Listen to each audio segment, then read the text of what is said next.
কেন আমাকে স্যামসাং কেয়ারে আসতে হলো, ব্যাপারটা তোমাদেরকে খুলেই বলি।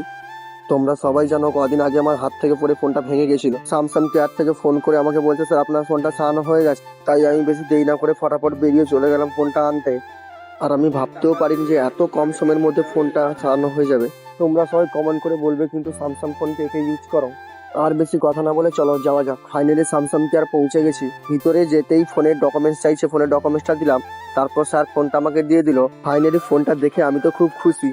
আমি ফোনটা সব চেক করে নিচ্ছি, সব ঠিকঠাক মতো সারিয়েছে নাকি। তারপরে স্যার বলছে ক্যামেরাটাও চেক করে নিবে, কারণ ক্যামেরাটাও একটু প্রবলেম ছিল, আমরা সব সারিয়ে দিয়েছি।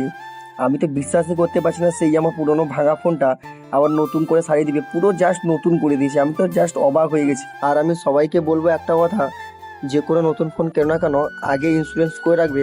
যদি আমার ইন্স্যুরেন্স করা না থাকতে আমার নিজের হাত থেকেই টাকাটা যেত। ইন্স্যুরেন্স করা ছিল বলে 1 টাকা আমার হাত থেকে খরচা হলো না, ফ্রিতেই ফোনটা সারিয়ে নিলাম। যদি ভিডিওটা ভালো লেগে থাকে প্লিজ একটা লাইক করে দিবে, আর চ্যানেলে নতুন হলে একটা সাবস্ক্রাইব করে দিবে। দেখা হচ্ছে নেক্সট ভিডিওয়ে। সবাই সাবধানে থাকবে, সুস্থ থাকবে, টাটা বাই বাই।